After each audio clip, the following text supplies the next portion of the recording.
Unidade curricular de geodésia elementar, ainda na sequência, item 4, medição linear, estação total.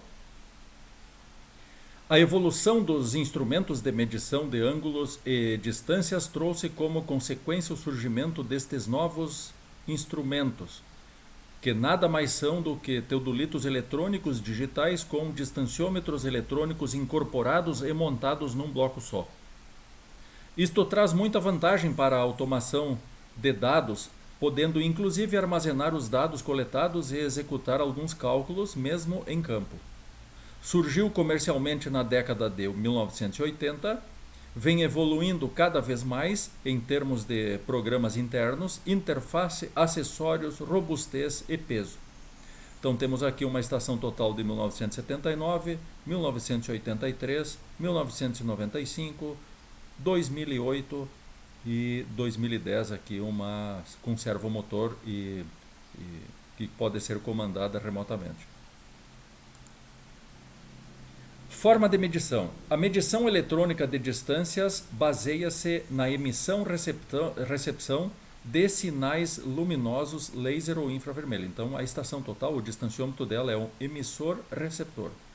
A distância entre o emissor-receptor e o anteparo, que é o prisma, que a gente já viu lá nos instrumentos topográficos, ou refletor, ou espelho, é calculada eletronicamente e, segundo esses autores de 96, baseia-se no comprimento de onda, na frequência e velocidade de propagação do sinal. O princípio de funcionamento é simples e baseia-se na determinação do tempo t que leva a onda eletromagnética para percorrer a distância de ida e volta entre o equipamento de medição e o refletor. E aí um processador dentro da estação total vai calcular a distância e vai fornecer no display da própria estação a distância medida. A medição com infravermelho requer o uso de prisma. Então, tem estações totais que possuem dois tipos de raios que eu posso selecionar, tanto infravermelho ou laser. Então, a medição com infravermelho requer o uso do prisma. Já a medição a laser, o uso do prisma é recomendado somente para grandes distâncias. Para pequenas distâncias não há a necessidade do uso do prisma, sendo o alcance dependendo do modelo da estação total. Então aqui, nesse caso, a medição laser para pequenas distâncias funciona da mesma forma que uma trena laser. Eu não preciso prisma, basta ter um anteparo, uma parede na frente, um muro, eu consigo o retorno do sinal para ser processado pelo emissor, que é o próprio aparelho. Nas medições sem prisma, quinas exigem um cuidado a mais, pois o erro pode ser de poucos milímetros, caso 1 e 2 abaixo, nesse caso 1 e 2, ou até muitos metros, dependendo de onde o laser irá refletir, no caso 3. Então, nesse caso aqui, se eu quero medir até esse ponto aqui, eu não sei se o raio que está sendo refletido para o instrumento parte daqui ou ele foi até o fundo para fazer o cálculo. Então, eu posso imaginar que eu estou medindo até aqui, na realidade o instrumento mediu até essa segunda parede aqui. Queria medir até a quina, mas mediu até a parede. Então eu tenho que tomar cuidado nisso aqui. Quando aparecer essa situação, geralmente a gente bota um anteparo aqui e para que a gente tenha certeza que o raio vai até essa quina e não até a parede do fundo. Caso contrário, temos um erro considerável. Temperatura e pressão. As variações nas condições atmosféricas causam um aumento ou diminuição na velocidade de propagação da onda eletromagnética e provocam, consequentemente, os erros sistemáticos nas medidas das trenas. As estações totais permitem a aplicação desta correção em tempo real usando as variáveis temperatura e pressão atmosférica. A temperatura é introduzida em graus Celsius e a pressão em milibares. Alguns modelos adotam para a pressão a unidade hectopascal, que equivale ao milibar. Outras adotam em milímetros de mercúrio, onde 1 hectopascal ou milibar é igual a 1,333 milímetros de mercúrio. Estas unidades são configuráveis na estação total. Então eu posso configurar a unidade de medida. E geralmente a unidade de medida que a gente usa é graus Celsius e hectopascais, porque são as unidades padrões das nossas estações meteorológicas do Instituto Nacional de Meteorologia. Redução de distâncias. A medição de distância efetuada pela estação total é inclinada. A original sempre é inclinada, pois dificilmente o alvo estará no mesmo plano horizontal que a estação total. Por este motivo, é necessário reduzir a distância para o plano horizontal onde está a estação total. Já falei que em geodésia elementar a gente adota distâncias horizontais. Nesse caso aqui nós temos um operador da estação total que está medindo uma distância inclinada até o refletor, que outro profissional está segurando lá em cima, possivelmente um prisma, mas a estação total permite que eu consiga fazer a leitura do ângulo vertical dessa inclinação, e através dessa equação aqui, eu tenho aqui o ângulo zenital, porque essa vertical do lugar aqui na direção contrária do fio de prumo se chama zenital, essa direção, e o zero do ângulo vertical da estação total é na direção zenital, por isso o ângulo é Z. E esse é o ângulo zenital, é o ângulo vertical zenital que a estação total nos fornece em relação à distância inclinada. E eu preciso da distância horizontal. Sendo assim, distância horizontal é igual à distância inclinada que o instrumento vai medir, vezes o seno do ângulo vertical zenital medido no próprio instrumento. Constante do prisma. A posição do centro óptico do prisma em relação ao centro do ponto medido influencia a medição da distância. Para compensar essa diferença, os fabricantes adotam coeficientes na estação total para compensar este deslocamento. Desta forma, a constante do prisma se torna zero. Para facilitar o trabalho em campo ou aumentar a precisão da medição, existem vários tipos de prisma e, consequentemente, teremos para cada um deles uma constante. Também podemos ter vários suportes de prisma que deixam o prisma em posições diferentes, o que também significará constantes diferentes. Se forem utilizados prismas diferentes do previsto pelo fabricante, as constantes devem ser determinadas em campo, onde eu tenho aqui a fórmula da correção é igual à distância conhecida, uma distância que foi medida com bastante confiabilidade, sobre essa distância eu vou medir com uma estação total com prisma diferente do fabricante da própria estação, vou medir e vou comparar a distância medida pela estação total com a que se conhece para identificar a diferença. Essa diferença, com o sinal contrário, vai ser a correção. Constante do prisma. Então aqui nós temos de um fabricante do mercado, exemplo de prismas Leica, é uma fabricante de estação total do mercado e prismas com suas constantes. Manual da Leica TCR 307 está previsto isso aqui. Então existe o prisma padrão, existe o prisma 360 graus, tem esse formato, nós temos no nosso laboratório. Nós temos um mini prisma que é para locação de obras civis, nós temos no nosso laboratório. Existem prismas adesivos que eles são idênticos àqueles adesivos que se colam em carrocerias de caminhão, aqueles vermelho e branco, eles refletem a luz, então eles podem ser usados para fazer medições. E existe a possibilidade do usuário inserir a sua constante nesse caso anterior que a gente fez a correção, tem a equação da correção, numa distância que se conhece, uma distância que não se conhece, medindo com um prisma de outro fabricante, por exemplo, e a diferença é a correção. E existe a constante para o raio laser, onde não se utiliza prisma. E esses são os dados que tem que se configurar na estação para que ela meça a distância sem erro sistemático.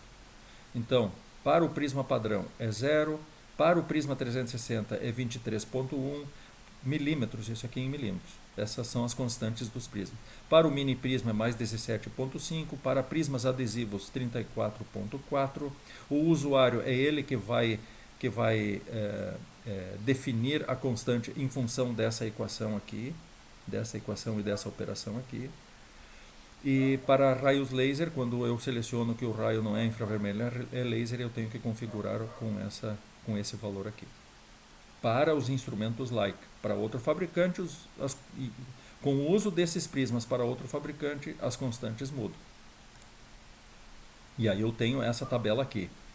Esse aqui, então, existem os prismas Leica, que são esses aqui, e existem os outros prismas, que nós vamos chamar de circular padrão, quando está rosqueado na parte interna, e essa mesma rosca eu posso tirar esse prisma, esse copo do prisma aqui em preto, e posso rosquear no outro lado e vai se apresentar dessa forma aqui. Então ele fica mais exposto e mais recolhido.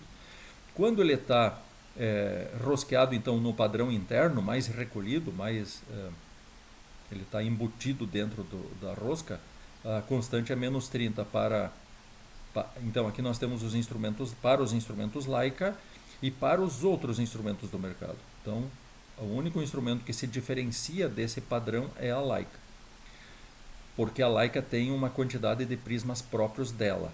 E aí, esses prismas também usados com outros instrumentos, outras marcas do mercado também vai mudar. E aqui nós temos então já a definição das constantes. Esses dois prismas primeiros não são do instrumento Leica, mas aqui eu tenho a constante. Quando eu uso o instrumento Leica, eu tenho que registrar no instrumento essas constantes. E os outros instrumentos adotam essa constante aqui. Então, prisma padrão,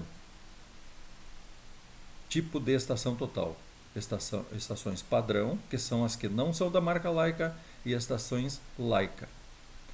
Prisma circular padrão, com o copo do prisma, o espelho rosqueado na parte interna, é menos 30 para as estações totais que não são Leica e mais 4,4 para os instrumentos Leica. Prisma circular padrão rosqueado na parte externa, que é simplesmente girar o prisma 180 graus e rosquear do outro lado. Ela vai se apresentar assim. Para os instrumentos que não são Leica, a constante é 0. Para os instrumentos Leica é 34,4 milímetros. Positivo. Prisma circular Leica. Para o instrumento Leica é 0 e para os outros instrumentos menos 34,4 milímetros. Prisma 360 graus Leica. Para o instrumento Leica é 23,1 milímetros e para os outros instrumentos menos 11,3. Mini prisma Leica para locação de obra. Para os instrumentos Leica é 17,5 positivo e para os outros instrumentos menos 16,9 milímetros. Mini prisma Leica 360, para o instrumento Leica é mais 30 milímetros e para os outros instrumentos menos 4,4. Mini prisma padrão dos outros instrumentos é 0 e para o instrumento Leica 34,4. E o adesivo para o instrumento Leica 34,4, para os outros instrumentos que não são Leica é 0. E laser para o instrumento Leica é 34,4 e para os outros instrumentos 0. Essa é uma tabela de constantes de prismas e aqui está a fonte onde ela foi capturada. Classificação da Associação Brasileira de Normas Técnicas, Acessórios e Erros. Segundo a NBR 13133 de execução do levantamento topográfico de 94, as estações totais se classificam em 3 classes em função das suas precisões. Classe 1, precisão baixa, menor ou igual a 30 segundos na sua precisão angular. Esse aqui é o desvio padrão. Precisão e desvio padrão nós já vimos que são sinônimos. Menor ou igual a 30 segundos e o desvio padrão linear mais ou menos 5 mm mais 10 ppm. Precisão média, classe 2, estação total, desvio padrão angular, precisão angular menor ou igual a 7, mais ou menos 7 segundos e desvio padrão precisão linear mais ou menos 5 mm mais 5 ppm. Classe 3, precisão alta, desvio padrão angular, precisão angular menor ou igual a mais ou menos 2 segundos e desvio padrão linear ou precisão linear mais ou menos 3 mm mais 3 ppm. E a gente viu aonde que a gente usa isso. Essa aqui é a precisão nominal dos instrumentos, onde é significativo isso aqui quando a gente vai fazer a aceitação e rejeição de medições de campo. Acessórios a serem utilizados com a estação total. Tripé para a estação total, para eu trabalhar com ela, preciso do tripé. Suporte de prisma, suporte de mini prisma e prisma e suporte. prisma adesivo, bastão, bipé ou tripé para bastão, termômetro, barômetro, umbrella é uma tipo guarda-sol de praia, cabo de transferência de dados, eventualmente baterias, carregador de baterias e alguma trena de fita de bolso para controles. Então esses são, a gente utiliza, leva para campo junto com a estação total. Possíveis erros que podem acontecer ao trabalhar com estação total, e diga-se de passagem, são erros sistemáticos que a gente tem que estar sempre prestando atenção nisso aqui. Centragem da estação total no ponto, centragem do bastão no ponto, nivelamento da estação total, temperatura e pressão, constante do prisma informado temperatura, pressão e constante do prisma corretamente, e a verticalidade no bastão, que é controlada com a própria bolha de cantoneira que já vem no bastão. Outros diastímetros, outros instrumentos que medem, que nos proporcionam a medição de distância. Nós temos aqui um laser scanner, que ele mede fachos de laser, e cada distância, cada raio que ele mede, ele recebe e calcula a distância.